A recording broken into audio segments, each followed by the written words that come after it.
Hey there, yeah, we're on Mount Hermon Road. The whole front just fell off. Monday, officials say historic swells collapsed a 150-foot section of the wharf into the water. Mount Hermon. Oh! In the Book of Enoch, 200 angels, watchers, descended upon the top of Mount Hermon. And there's a picture of Mount Hermon today. If you go on Google Earth, you can put a marker there at that location. What's 1/3 of 100? 33.33%, right? That location is 33.33 degrees north by 33.33 degrees east from the Paris prime meridian, which used to be the true prime meridian before they changed it for political reasons. And if you go back and look at the history of the Paris prime meridian, it's also known as the Devil's Line. So this is how my mind works. I draw a line from Mount Hermon, California, over to the Hoover Dam. Hey there, yeah, we're on Mount Hermon Road in Scottsdale. Part of the wharf collapsed and washed away into the ocean by those massive waves earlier this week. What you're about to see is totally classified. Some of his subjects were Canaanites. They were attracted to the worship of Baal, and the symbol associated with the worship of Baal was the calf. From envisioning the future to reclaiming the past.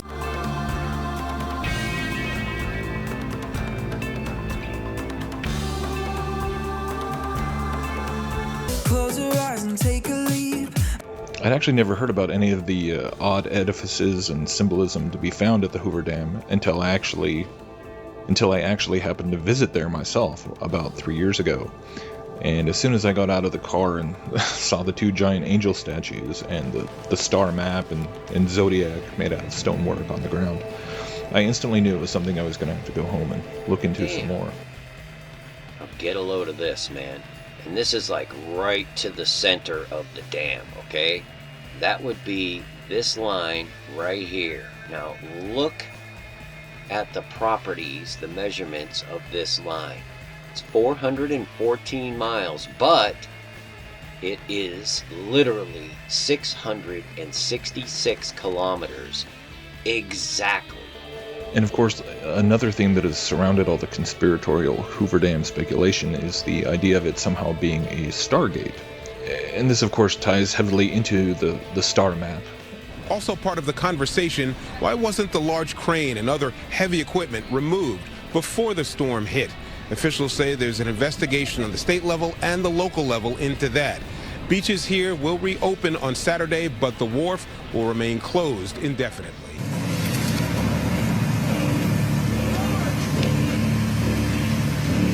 Dear God, what is this?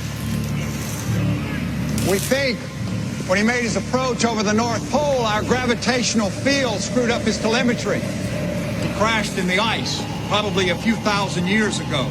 Is there like a weird portal? We shipped him here to this facility in 1934. The worst damage is to the car's grill. Kind of nice. It's a little reminder of that day. For now, you're okay with Tuda? Yeah, I'm okay with the Tuda. Toyotas can survive tornadoes. People in Santa Cruz were shocked on Monday when a 150-foot section at the end of the wharf fell into the ocean after being hit by 30-foot waves. Wherever we go, progress follows. From life-saving solutions to life-changing experiences. Maybe we could chase the sun, do what we've never done.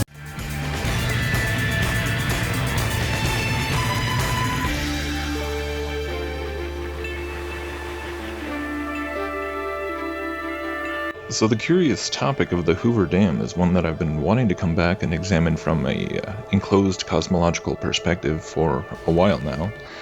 To me, it's just one more example of something that's been floating around out there in the conspiracy soup that, again, it seems to make a lot more sense if considered from a perspective where the stars aren't something that exists millions of light years away in outer space, but instead involve the spiritual realms, which somehow envelop the ceiling above our heads in this enclosed world. From the Hoover Dam to Mount Hermon, California, 666. That's not all. He was talking about the sculptures at the Hoover Dam. These tuning forks he was looking at them as, but also fallen angels. And the proof is in the pudding when you look at these sculptures. Look at the feet of the sculptures. 1, 2, 3, 4, 5, 6 toes.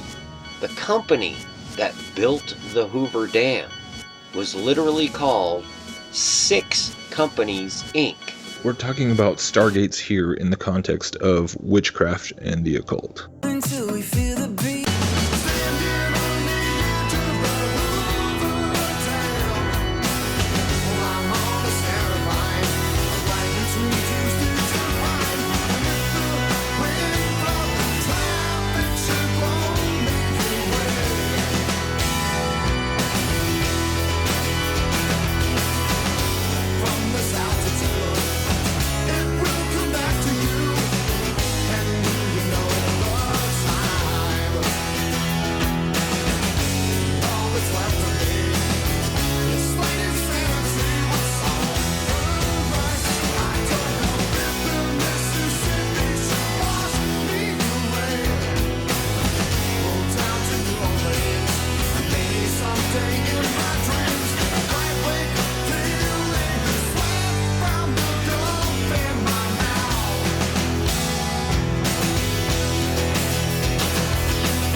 Look to Michigan.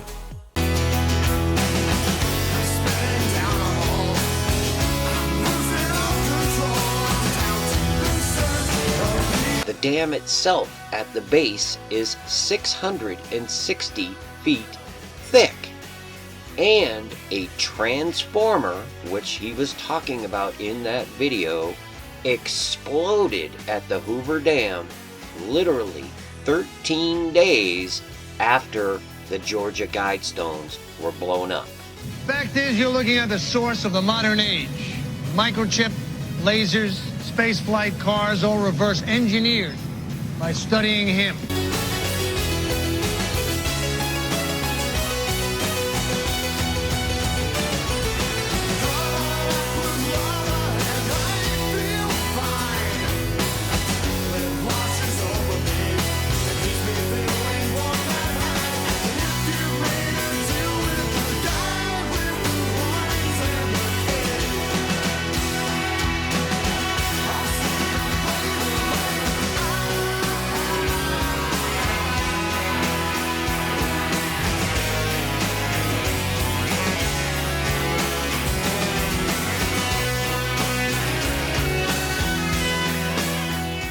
In the past few years since, a number of other people have made videos and written articles about the many strange aspects of Hoover Dam, such as the elements of Freemasonic symbolism, the idea of there being some sort of false flag attack planned, how the destruction of the dam appears to be portrayed on one of the U.S. bills, and things like the fact that the shape of the dam is almost identical to the throne that Madonna sat on in her infamous Illuminati Super Bowl performance, or the rather curious light show that was done on the front of the dam using a German soccer team logo, which oddly enough featured a goat and twin towers.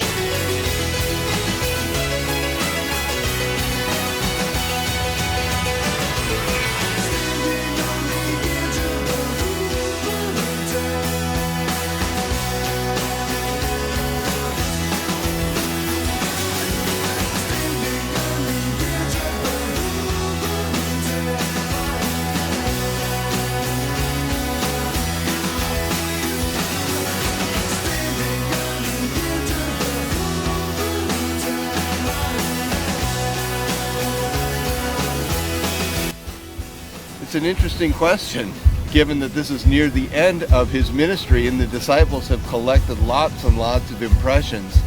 They begin to give them some of the answers that they've heard. Oh, this must be John the Baptist come back to life, or this is Elijah, or this is Jeremiah, or even one of the other prophets. But I think what's interesting about the question is Jesus doesn't ask it in the Sea of Galilee basin. He asks it here. Who do people say that I am here?